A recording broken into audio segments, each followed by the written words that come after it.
Hello guys, what is up? My name is Dylan. Welcome to the Popcorn Podcast. This is episode number 56. Today we're going to be reviewing and breaking down the latest addition into the MCU, and that is of course Captain America Brave New World, technically the fourth Captain America film, and I'm joined by two wonderful guests who have actually, of course, been on the pod somewhat recently. So it's actually really nice to have you both on back so quickly. Welcome back, Amy, and welcome back, Eli. The last time you guys had your episodes, the pair of you were actually in the room. So yeah, I think it's just quite nice that we all get to collectively share an episode or two with each other. How are you guys feeling? Yeah, no, good. Yeah. I love the merch. I love the fact that you guys came prepared visually, and we have obviously guys. Shout out to Clara who's dressed the room blue, red, and even some cherry blossoms in the background. So guys, the first thing I kind of wanted to ask you, general kind of thoughts on MCU currently, and maybe a little bit about when you guys initially started becoming Marvel fans. What got you into the MCU? Amy, do you want to kick this one off? Yeah, so my dad brought me into Marvel. Okay. I think the first thing I saw was Avengers in cinema. That was the first Marvel film I saw. Yeah. So from then on, I was like, yeah, this superhero stuff's pretty cool. And from then I just loved. So then Winter Soldier came out. I remember vividly seeing that one in cinemas. And then from then on, I started going with my friends instead of my dad. But it was, I've just always had a soft spot for the MCU, kind of like a big fandom. Shout out to Amy's dad. Yeah. And Eli, yourself? I've been a fan since I was like maybe 5 or 6. My eldest cousin used to have like all these movies lying around, and one day I stumbled upon his collection of Spider-Man. Yep. And I was changed. My life was changed. Yeah, man. I then started reading all the comics, and I think my first ever like in cinema viewing experience was Civil War. Oh wow! But that's only because I hadn't I lived in Uganda, and you don't really get the cinema experience there. Sure. So I watched most of my movies on DVD, and then when I moved here, Civil War was like the next big kind of Marvel movie, and I was like, I need to be there. And I've been an IMAX watcher since. I haven't seen any Marvel movie that I haven't seen a Marvel film without seeing it in IMAX since seeing Civil War in IMAX. Yeah. Yeah, I mean, I can fully sort of relate to sort of kind of both your stories as well. I mean, I like many kind of got into superheroes and comics and, superheroes from a very, very young age. Like the first Spider-Man Sam Raimi film was like my kind of almost intrinsically tied to my film awakening, I want to say. 2008, Iron Man 1 came out.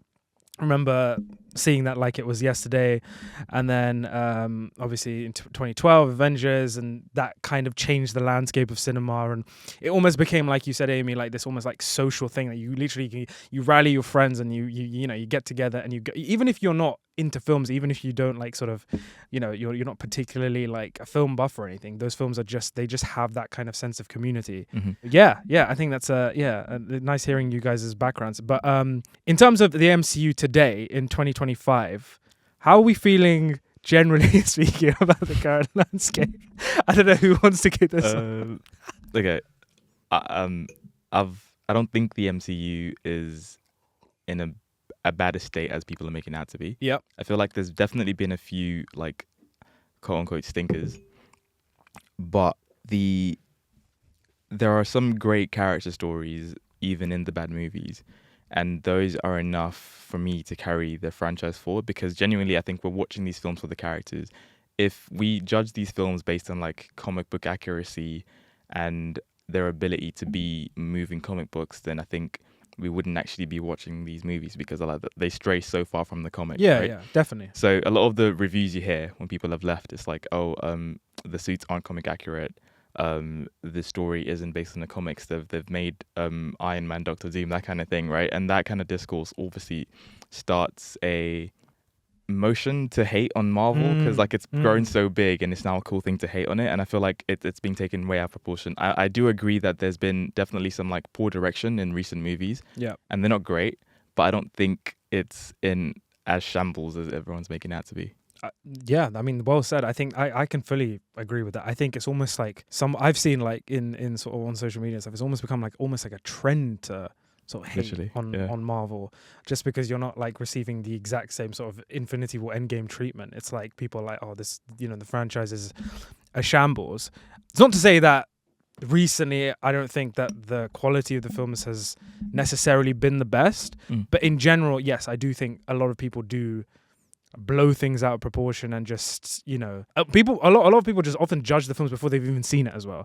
Like this film as well, I feel like it was almost always doomed to fail just because of like, people just kind of, their preconceived notions of what the film they thought they were going to see was and whatever. But yeah, I don't know. I feel like it's, of course, the MCU is like given a lot of people so much joy, but it's also created a lot of toxicity within the fandom. What would you say about that, Amy? Do you? No, I completely agree. But I also think people are trying to find, like we say, because it's cool to hate on it now. Yeah. People are hating, for example, the CGI, but that's kind of been an issue in many of the MCU films. So you're just all noticing it now, or just because you just want to jump on the bandwagon. Yeah. I feel like also the CGI as well. Like, unless it's like atrociously bad, it's such a cheap thing to criticize. Unless it's like so bad that it completely takes you out of it, I guess. I mean, it's a fair criticism. It's a very sort of cheap thing to say, oh, the CGI was kind of bad. Like, it's just, okay, great, man. Like, sure. But yeah, no, I mean, of course, yeah, I would say the MCU, for me, doesn't kind of feel necessarily the same, but it's not necessarily a bad thing. I think a lot of people are just they want that like the instant bangers thing here and now, but at the same time it takes time. It takes time to build these worlds, etc. So yeah, I'm optimistic. Like I'm just gonna kick this off by saying like I didn't love Brave New World. We'll talk about that very very soon, but it doesn't mean like I'm not always gonna be excited to see the next couple of projects look really cool. Yeah, and I'm super excited. So this film is definitely not a reflection on what's the quality to come. That's what I think. But yeah, like we said, guys, we are going to be talking about Captain America Brave New World. Were you guys excited going into this film, Amy? Yeah, definitely. I'm a big Winter Soldier fan. But I also loved Falcon and the Winter Soldier. Yeah. As I think that kind of era when those Disney TV shows started kicking off, I was excited for the Falcon and Winter Soldier more than WandaVision before it came out, and then on the back of WandaVision I loved Falcon and Winter Soldier. I loved the grounded movies. Love Sam as Cap. I love Bucky, so I was really excited for this film when it was first announced, and then the trailers are another story, but I think they spoiled a bit too much. But it was a good interesting. It got me hooked, and I was excited from as soon as it was announced. Cool. Yeah. And Eli? Yeah, I was excited. I feel like I used to do this thing pre-Endgame. Actually, no. It's like between Endgame and the Marvels. Like between those two, I used to do like this thing where I'd break down the trailers and write down a list of theories that I think are going to be in the film. Yes, you did mention this to me. Yeah. And like I hadn't done that in a while because there's been a lot of things that I don't feel like are that connected to that source material, or like it's very loosely based, so there wasn't really much to draw from. And I also stopped watching trailers because like you said, they spoil way too much. Yeah. But for this film, I knew from the first trailer I saw that it's gonna bring my love back. I love espionage. I love grounded movies. I love Captain America, Winter Soldier. I love Sam. I think he was like one of the best introductions in the Marvel universe. His character is just like in Captain America and the Winter Soldier, that show, like he just does so much for the world building in such a simple way, simple conversations that people are going to make fun of in this film because he literally talks down every single fight. But I think that his character has been set from the minute you see him, that he's this kind of person, and like he's one of the best built characters in the MCU at the minute. Obviously, I love Bucky. So seeing that it was going to be a film similar to that kind of groundedness, I was like, yeah, this is cool. So I did make a list of theories. Unfortunately, none of them. No, wait. None of them were Captain America related because of the trailer. Okay. Like it made me think of the Hulk. Like, so most of my theories are based on the Hulk instead of actually being based on a Captain America story. But yeah. Well, having said that, guys, I think now's a good point to just generally just dive straight in there. So I think I'm just gonna issue a general kind of spoiler warning. If you haven't seen Captain America: Brave New World, please go check it out. and come back to this discussion at a later time and check out what we thought, because we are going to be talking about specific plot points, etc. So yeah, there's your warning. After meeting with the newly elected president of the United States, Thaddeus Ross, Sam finds himself in the middle of an international incident. He must discover the reason behind a nefarious global plot before the true mastermind has the entire world seeing red. Okay, that was taken straight from Letterboxd. That actually, I feel like that's a pretty good plot synopsis and doesn't give too much away. Unlike the trailers, Amy, do you want to talk a little bit about your frustrations with the trailers, I want to say? I think they showed enough of the Red Hulk to tease, like with the post or the first initial trailer where you just saw him like throw down the shield or just saw him like stomp or something. Yeah. Like, that was enough, especially after watching the film. Seeing how little you do end up getting that you didn't already seen in all these extended like trailer 1, 2, and 3 or however many came out. I think they should have just teased it. That was enough. Like the posters, that was enough to get people hooked that there was going to be a Red Hulk. You didn't need to show the whole element of it all. It takes away the surprise.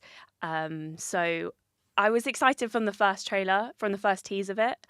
But I think it's a shame, like the synopsis you just read, seeing red. That's enough. It. You don't need to give all the sequences in the trailer. Exactly. And I definitely think this goes to speak to a larger problem with sort of film marketing in general. Like the fact that studios are deciding to put like 3/4 of the film in the trailer is just like, especially with the MCU as well, you don't need to do that. You know people are going to be watching. Mm-hmm. And, you know, it just leaves people disappointed or like they get their expectations way too high. And then, you know, they kind of just leave the cinema feeling like, oh, great. Well, I just kind of knew. I wasn't surprised or what, you know. Yeah. It's kind of how I felt with this film. But I will save my thoughts for a little bit. Eli, what did you think of the film walking straight out of Walking out of the cinema, I was like, the trailer was basically the film. If you'd seen the trailer, you'd basically seen the film. Yeah. There wasn't much you would get from viewing this actual film, like the whole, what is it, like hour and a half-ish? I don't even know. I didn't even it's see the runtime. Yeah, it's under 2 hours. Yeah. But like you've watched two. It felt like an extended episode of Falcon and the Winter Soldier. Yes, because of how it builds up so many more plots, but they don't actually explore them that well. Yeah. And I loved the fact that the leader's plan. We're doing the spoilers already, right? Yeah. Cool. So go straight in. the leader's plot is actually to not to create a martyr by killing Thaddeus Ross. It's to ruin his legacy. Like his legacy would not be able to come back from him becoming the same monster he was trying to fight, right? And to me, that sounds good. It sounds like a very good plan.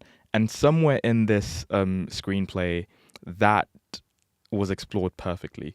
But I think they added like characters that didn't make sense or something like that. And then the reveal of the Red Hulk in the trailer kind of ruins that surprise, because you can still see towards the end, I think it's the third act, middle act, where Ross is battling turning into the Red Hulk, and you're like, oh, is he going to turn into Red Hulk? Is he going to it's like this good like tension. You're like, when is he going to come? But because you've seen in the trailer that he's actually going to become Red Hulk already, it's like when he actually does transform, you've already seen the transformation in the trailers. It's like, oh, okay, there's just nothing more to it. But I really loved the leader as a villain. I feel like his motivations were like strong and super grounded, and actually, obviously we suspend our belief when watching these movies, but it actually feels like something someone would do to disorganize or disorient like world leadership. So yeah, I like that part, but again, because you see the trailer, you see the Hulk in the trailer, it doesn't mean much. You're just like, oh, okay, it's happened now, and then it's only there for like 5 seconds, and then it's done. Interesting. From seeing it last night, and obviously just to kind of.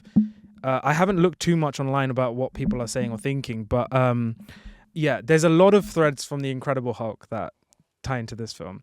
The Incredible Hulk was obviously a film that came out at the very, very start of the MCU, 2008, literally a couple months after the first Iron Man film. So it's been a while since really any of those kind of, I want to say like cliffhanger moments from that film have been picked up again. Obviously, this film attempts to do that. Yeah, I think I'm just gonna sort of go in there by saying I think this film kind of has like a huge identity crisis for me. I feel like it's trying to find this kind of sweet spot between being like this sequel to The Incredible Hulk, but also trying to build another kind of Winter Soldier type film, and it doesn't, for me, succeed on either front. And I think the two of them, unfortunately, they don't conflict each other, but none of them are given enough breath to really kind of thrive. And I think, unfortunately, Sam Wilson's Captain America gets kind of caught in between this, and he's not allowed to really, for me, his character just didn't progress through the film. He's the exact same character he's at the start of the film when compared to how he is at the end of the film. Like The Winter Soldier, I really enjoyed, and it has a really solid espionage, grounded thriller script. But this film, for me, like, I got really, really frustrated with it because I felt like after literally every confrontational scene, they had to have characters explain, okay, so do you remember this character? This character was here, and oh my god, look, Ross is doing this, and like every single scene. And I'm like, why are you spoon feeding us like this? It's really like it's bad writing. It is so just bad. It's really poor writing, and I kept getting frustrated with it. And I'm like, just stop! Like, don't give me the constant exposition of what's happening. Yeah, I feel like the leader could have. I felt like I'm happy that you genuinely enjoyed him as a character. I felt like, for me, his character just came off a bit overall flat because they tried to kind of do like a Zemo type thing, like how Zemo was kind of the mastermind behind the scenes orchestrating all these things. And for me, like, the crux of the film was how Ross abused him and kind of like used him essentially. And obviously he wants revenge, like you said. And I thought that could have been a really cool, like, because Ross is not a great person as well. So it could have made for a really interesting emotional kind of conflict there. But I don't think the film really bothered to explore that relationship at all. No. I have a couple other flaws, but I will stop talking for now and I'll go to Amy. I don't know how you feel about the whole sort of like Incredible Hulk kind of continuation. Yeah, it's like, I think it's a bit of a risky move because it's notoriously known, like the Incredible Hulk is notoriously known as one that people might often skip on an MCU rewatch or that they don't really have that much care about. So it does feel a lot like a sequel in that regard. But equally, I actually do think it feels like a Falcon and Winter Soldier episode, which I like. I just don't necessarily think the two needed to go together. But I also think they kept name dropping. I'm just going to get away all my negatives. So I really enjoyed the film.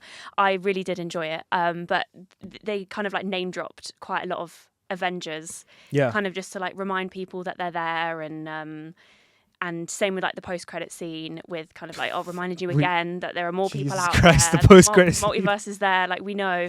But so I think they tried too much to be too much. But I still think it was executed well in the fact that it is a grounded movie, even though you've got a Hulk which isn't grounded, or if whatever you want to call it, it's still got the espionage and the international element, which I did really enjoy. Like Eli said, it is something that could actually happen with world leaders kind of thing, where they are trying to just entice a war rather than. I enjoyed that. It did remind me of the Winter Soldier the Captain America, the Winter Soldier film, in a lot of ways, which, as someone who loves that film, I'm not saying it's comparable. Nothing's come close to solo film MCU. Nothing's come close to Winter Soldier, in my opinion. But it has got elements of that I like. And there was similarities in that regard. And obviously Sam being in it, and he, like you said, he's such a good character. He stays. You said he doesn't change, but I think that's because he stayed true to himself throughout it all, like, of the MCU.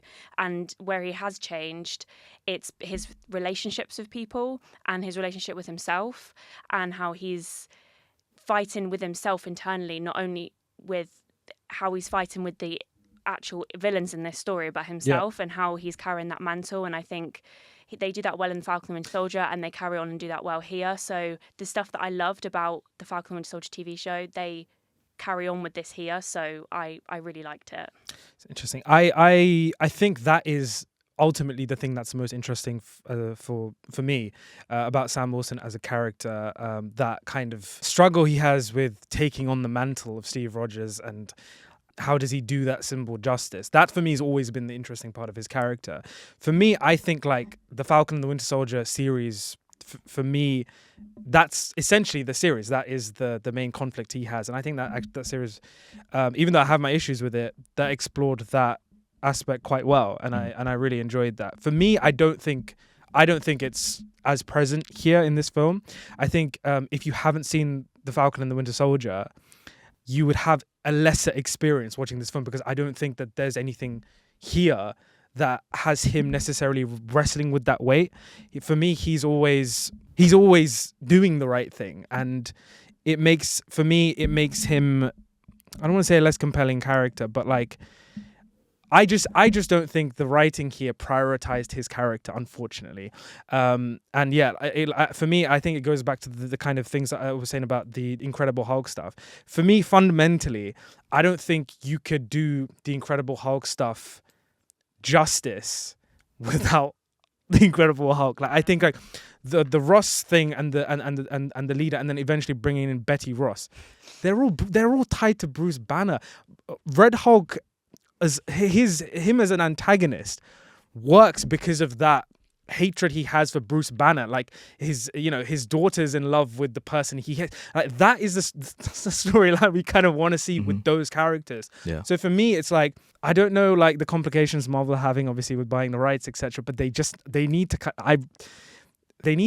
bring that back in. Like, I'm sorry, just like to have it kind of just thrown into a Captain America film just doesn't make sense for me. I would much rather watch a film that explores Sam Wilson and that legacy, and have another villain, or someone who really pushes him. I think there are some interesting aspects. Like the one thing I did like was, fortunately, unfortunately, the time at which this has come out, there's a lot of themes specifically with the President Ross character that, of course, are very, very relevant to the world we're living in today. It's about the misuse of power and national security and all these interesting things.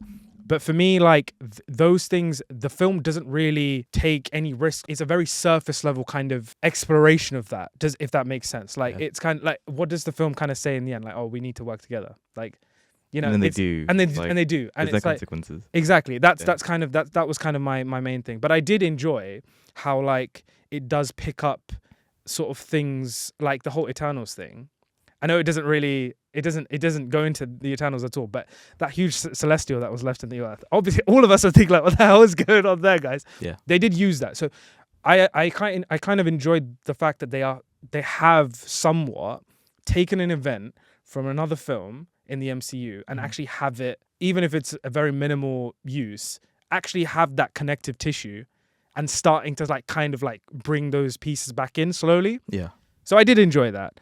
And I did enjoy some aspects. I didn't like hate the film. I think for me, it was very stale for me, but I can appreciate some of the aspects of it. The actors have really good chemistry. I think, no.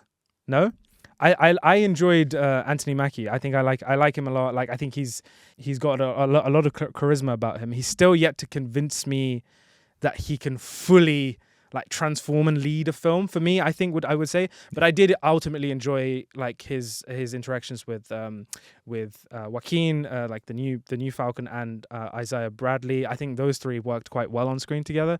Eli, you were shaking your head about the whole.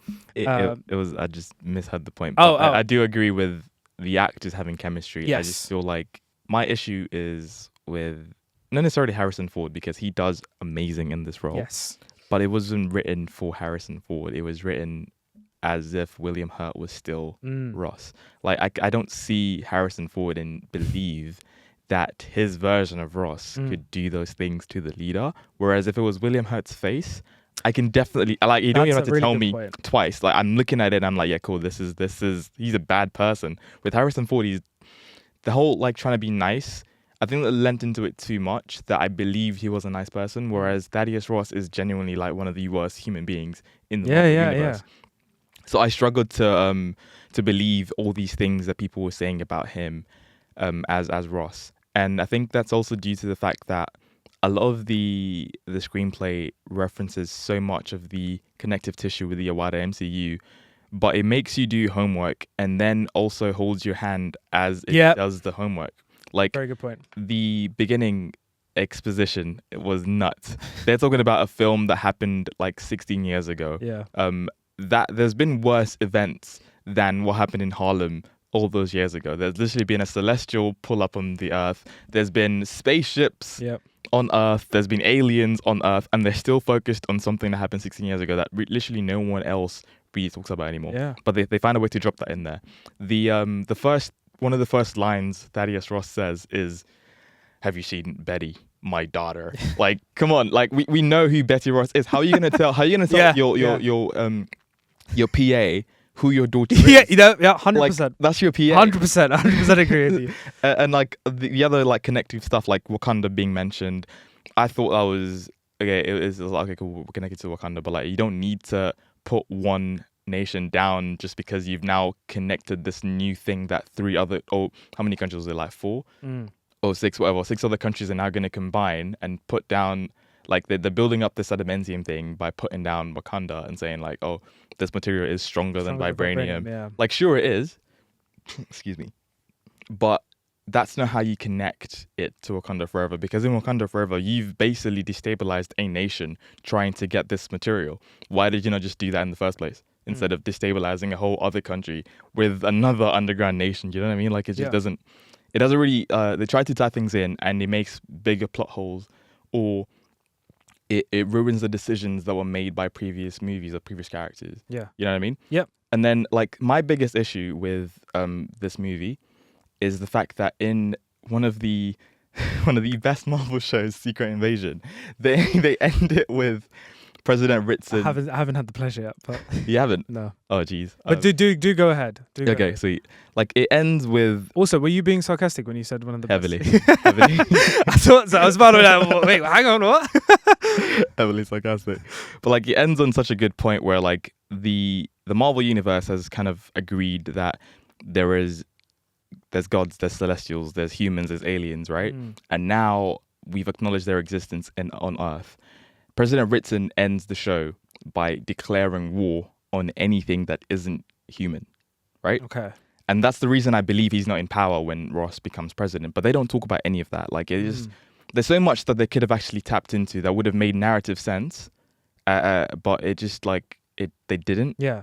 All it would have consisted of, 'cause, like I said, I haven't seen the show, but all it would have consisted of was a line or 2 lines that acknowledged that show somewhat, even.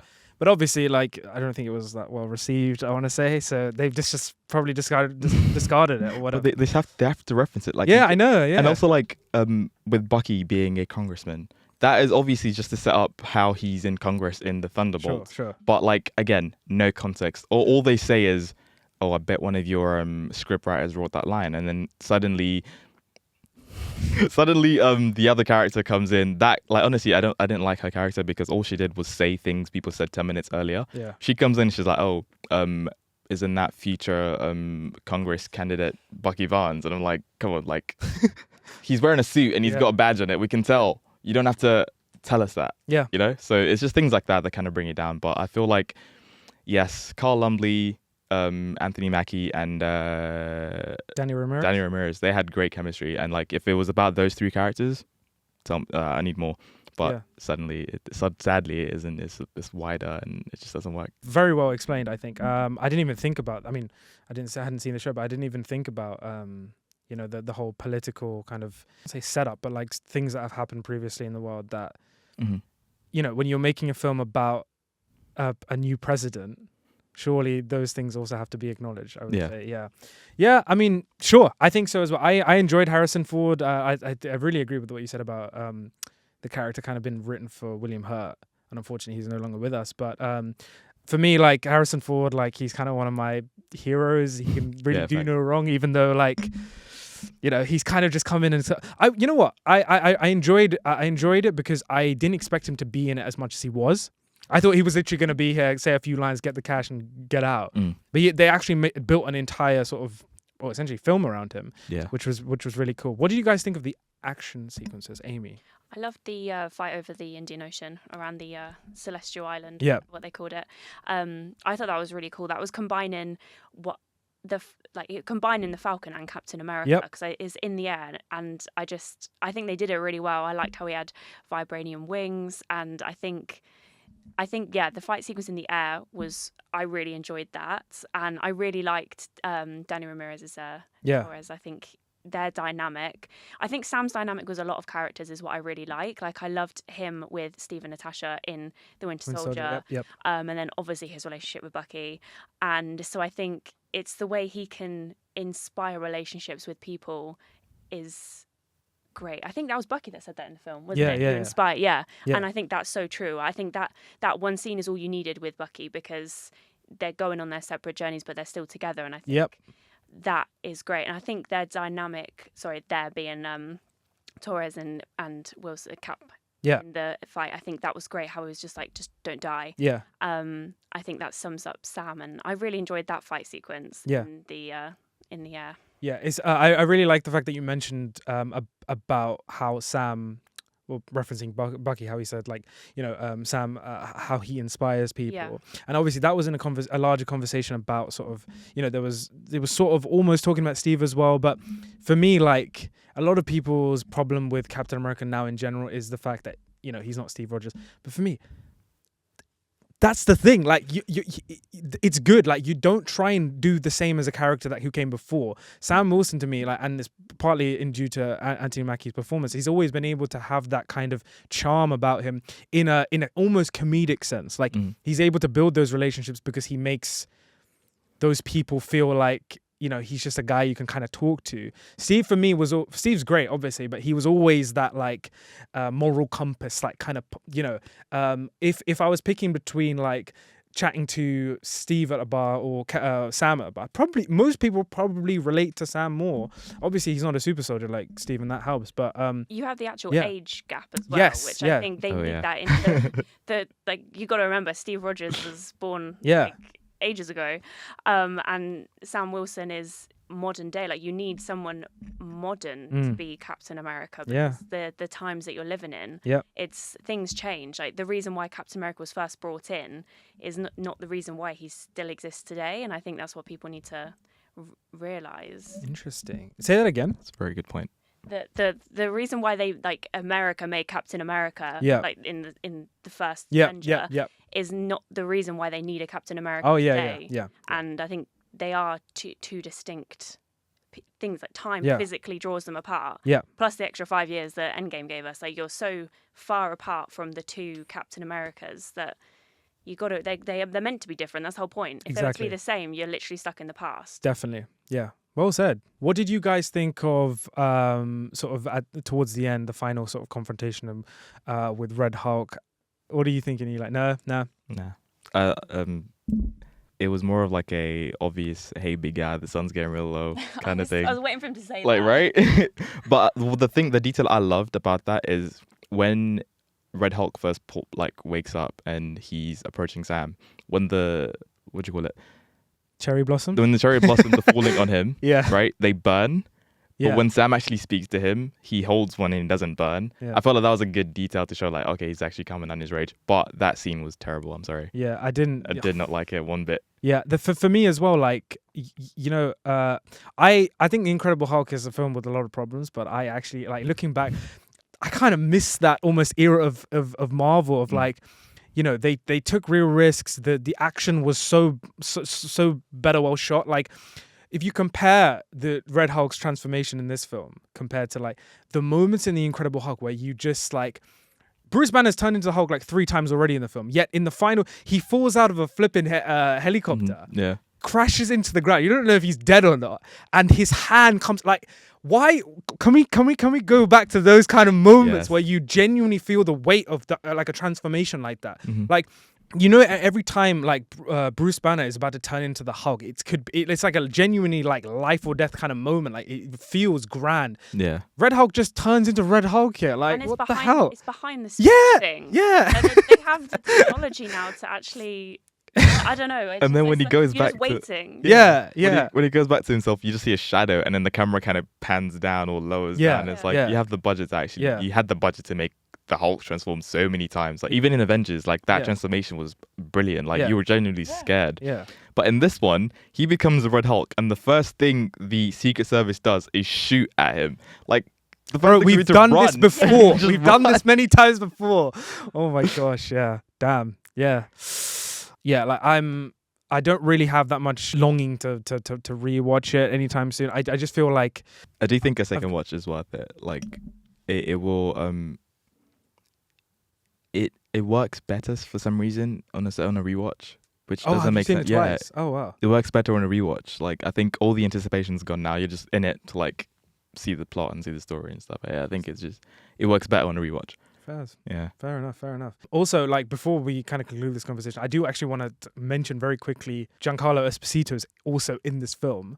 For what reason? For what you literally have like Class A talent like there, and you don't you don't even use him. That's bloody Gus Fring. Like, that is come on, man. Like, yeah.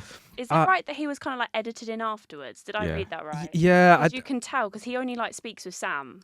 Yeah, he has no other interaction with anyone. Any other characters? Yeah, and I think the Serpent Society is wasted. I haven't read the comics. Yeah, I don't know their presence, but wasn't it? I remember when I was like first joining MCU Twitter, like it was like Phase 3 at San Diego Comic Con, and Kevin Feige announced that Civil War was going to be called Captain America and the Serpent Society. Oh, and I think like that film is needed before this film. I think, and before Civil War, like that's Avengers 2.5, but that film's needed because it gives you so much more with Bucky, with Sam and Bucky and Steve and Natasha in grounded, like establishing that relationship. Yeah. And I think if that came, and then establish a Serpent Society, and if that came first before this film, I think it would have made it more impactful because I don't know why the Serpent Society and Giancarlo were in this film. Yeah.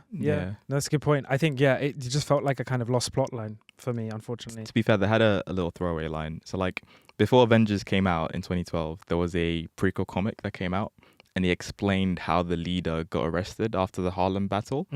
And Sidewinder was allegedly part of the team that brought him in. So in that scene where, like, they're arresting Bruce and, Emil Blonsky comes in and gets the serum. Yeah. He's supposedly one of those soldiers that takes him in, and he says it. I was part of the team that brought him in, and it's like one of the things where like you need to do homework to see it, but then they're still grabbing your hand along and taking you with it, but somehow the point still gets missed because it's like it's not that relevant. It's obviously a reshoot that wasn't meant to be in the film the first time. And yeah, I think so. And also, very quickly as well, the end credit scene.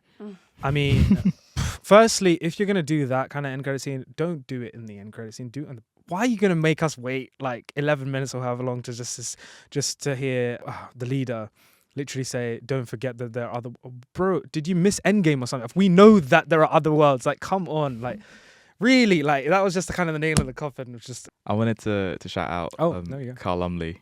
I feel like his performance in this is going to get overlooked quite heavily. Yeah. But... that whole scene where like he's running, CGI is a bit iffy, but like when he wakes up and he's like, "Oh, please don't ruin my suit." It's just like so. Oh, that got me. Dude. That got me. I would say that did actually get me. I thought he was great. He was good. Yeah. I really like him in Captain Falcon and Winter Soldier as well. I think he's he's a good character, and just another kind of reminder of like the sort of abuse of that symbol as well.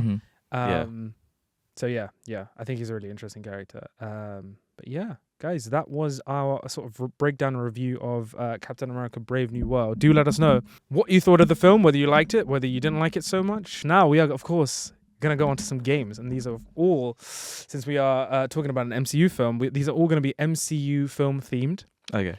So we've got 3 games. The first game we are going to play is guess the MCU film from the tagline. So I feel like we can do because we've got 3 games. The next game, I think you guys can work together on. Okay. This game, we can see. Like it's a competition. It's not really a competition at the same time. It's just whoever gets the first. Can I caveat this by you were like the king of trivia. Get that in. That makes it. Put that out there at the start. It makes it look so much worse if I don't win.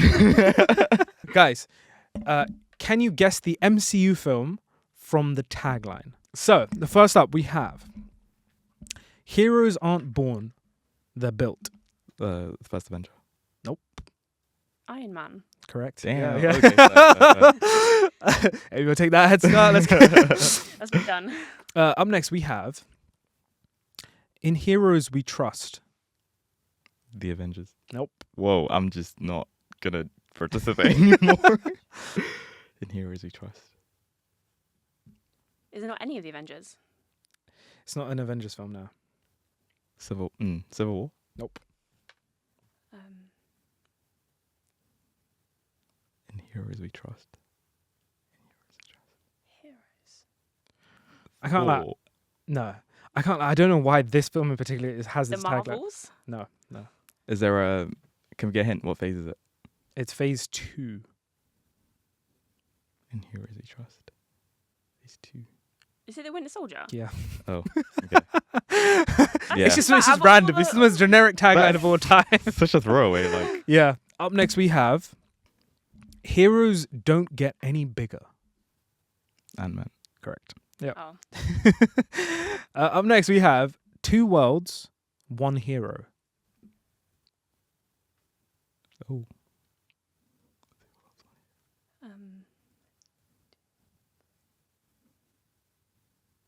Is it Captain Marvel? Nope. Phase 1. Thor. Correct. Yep, that's right. Up next we have Higher, Further, Faster. The Marvels. Captain Marvel. Captain Marvel. Is it Captain Marvel? Yeah, it's the Marvel. first one. Yeah. Oh. Higher, further, faster, baby. Was it not the Marvels that had that as well? They probably said it again many times in the Okay. house. Yeah. All right. Cool. Up next we have Homework Can Wait. The City Spider-Man Homecoming. Car. Homecoming. There we go. Yeah. And finally we have All Heroes Start Somewhere. The first Avenger. Nope. Okay, I'm just gonna stop. Leave that one out. Start somewhere. What phase? This is phase 2. Or there's another, if you want a substitute tagline, alternative tagline. When things get bad, they'll do their worst.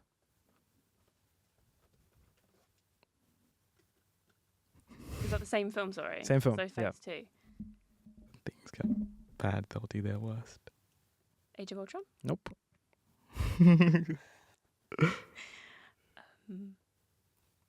Oh boy, this is nuts. What else came out in phase 2? Is it Guardians of the Galaxy? Guardians of the Galaxy is Yeah. correct, yeah. And that is it, guys. I was actually, the thing is, yeah, a lot of these taglines are the most generic taglines ever. The sequel could- ones were easier, Yeah. I think. Yeah. They made more sense. Yeah, yeah. Well, that was game number 1. Game number 2, this one, I want to know how many actors, guys, how many MCU Oscar-winning actors you can name. Let's do a minute and a half.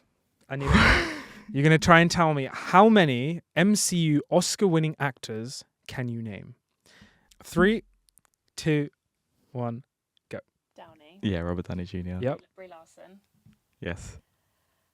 Where to start?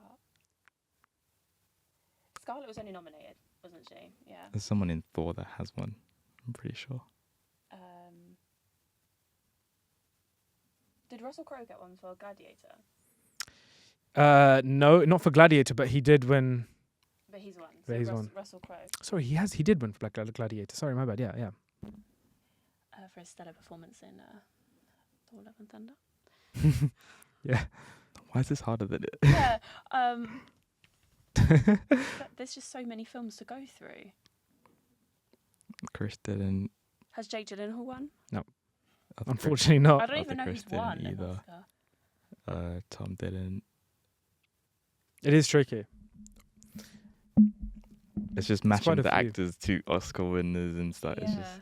There's just so many films. There's a to go few. through. There's quite a lot. Did Oh, Kate Blanchett. Kate Blanchett. yes. You gotta think of like the support. Wyatt? people. No. Kurt Russell. No, No? he hasn't. No, he hasn't. Ah. Okay.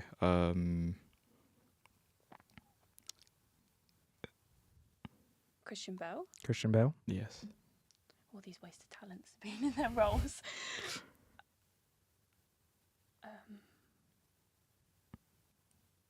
Natalie Portman. Natalie Portman. Yeah. Well, guys, time's up. I'll give you all the MCU Oscar-winning actors. Okay. So, 3 actors in the MCU have won 2 Oscars. So Anthony Hopkins has won 2 Oscars. Of course. Kate Blanchett has won 2 Oscars. And Michael Douglas has won 2 Oscars, 1 for acting and 1 for producing. Everybody else on this list has also won just the 1 Oscar. So we have Christian Bale, Gwyneth Paltrow, Natalie Portman, Tilda Swinton, Matt Damon, Angelina Jolie, Forrest Whitaker, Jeff Bridges, Tommy Lee Jones, Robert Redford, Marissa Tomei, Jamie Foxx, Lupita Nyong'o, Brie Larson, Ben Kingsley, Sam Rockwell, and Benicio del Toro. So Yeah. Now that you say it, it's So like many, obvious. Yeah. but yeah. So It's a nice the little Thor trivia. films probably have the most Oscar winners. Probably, Yeah. yeah. I would say so. Yeah, so they have Natalie Portman, Anthony Hopkins, Kate Blanchett, Matt Damon. Matt Damon, Christian Bale. You said Russell Crowe, and he's not on this list. I don't know whoever made this list, but he has won an Oscar. He won for Gladiator. Did he win for Gladiator? Was it? Yeah, he But did. Does he count? He was only in. Was he? How much? He's in Love and Thunder. Yeah. for a Yeah. bit. No, The he small technically bit, is. Yeah. Matt Damon was there for like 2 seconds. As Yeah, well, so. yeah. Oh, yeah. He's in both though, isn't he? He's in Yeah. Ragnarok as well. Yeah. Well, yeah, that was a little bit of a trivia. That was hard. Yeah. This one, I don't know if it's going to be easy or hard, but I will. We will play nonetheless. This game, guys, is can you guess the MCU film scene from the sound? Scene. Ooh. Yeah. So if you guess the film, I'll give you a point, Okay. and if you guess the scene, I'll give you another point. Okay. Cool. Okay. All right. So I don't know if you guys want to work together or if you want to. Yeah, let's team up. Okay, so there's 5 sounds. Can you guys guess the MCU film scene from the sound? Okay. So up first we have.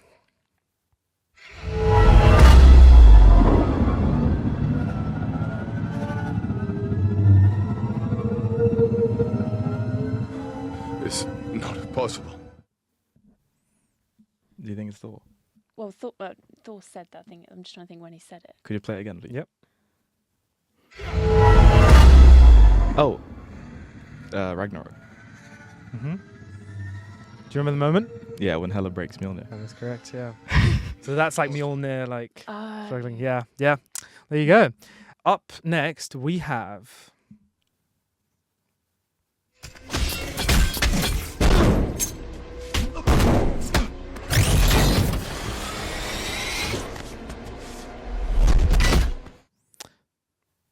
It's very, very specific. I'm gonna play it again for you.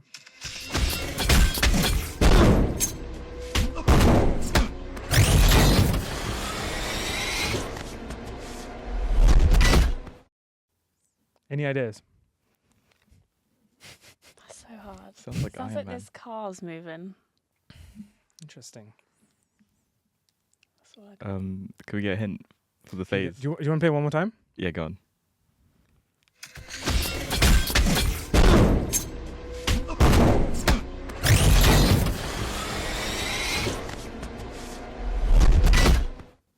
Sounds like Civil War.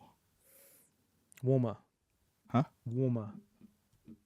As in you're getting warmer. Like with the scene? No. Oh. not the scene. It's not Civil War. Okay. Okay, I'll give you a clue. It's the Winter Soldier. But can you guess the scene? It's not the fight scene under the bridge in the car, though, when they're with Bucky. It's the highway fight. Yeah. It is. Yeah. It is the I highway thought fight. it was more like eerie, like whirling. I'll play it again. See if you can get try see if you can get the exact moment if you can.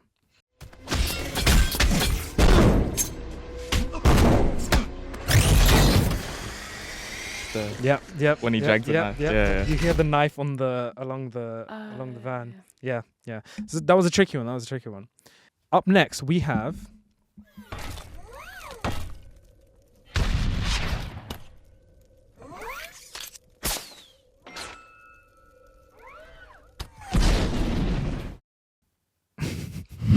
That gave me nothing. Can we do it one more time? Yep.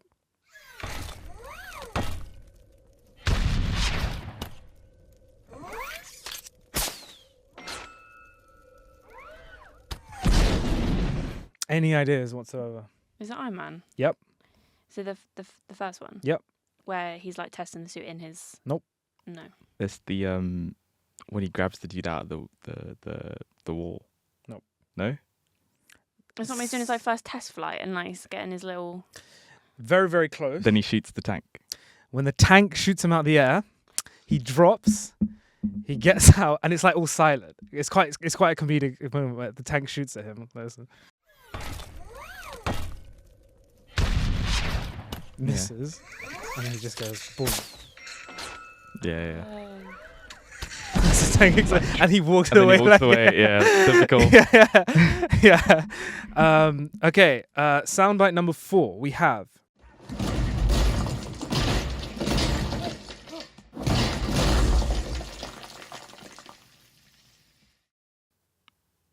Was that it? That is it.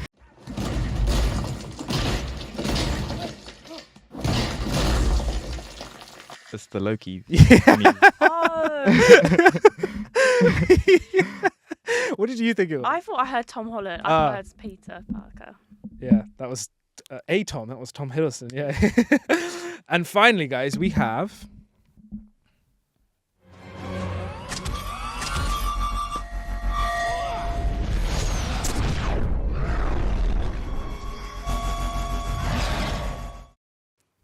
Is that Iron Man again? Nope. No, I thought it was when he's freezing over. Is that Hulk? Mm-hmm. The Sonic cannon. Mm-hmm. That was the sound of the Sonic cannons. Yeah. Wow. Well, there you go. Redemption. But you guys, yeah, but you guys did pretty well. I think you got like three out of 5. I want to say 3 out of 5, something like that. Yeah. I've got a That's solid good. 0. So. That was good. Now we work together. It was so good. It was team- good. Good team stuff. effort. Good stuff. Well, guys, that is all we have time for in this episode. But we have got a bonus episode coming up, in which we are going to be doing some MCU hot takes. We're going to be reacting to some of the, I want to say, biggest hot takes out there on the Marvel Cinematic Universe, which you guys can check out in the next episode. Thank you guys for coming and chatting about Brave New World with me. Like I said before, you guys do let us know what you thought of the film down below in the comment section. But for now, thank you for watching. Thank you for listening, and we will catch you very soon in the next episode. Peace.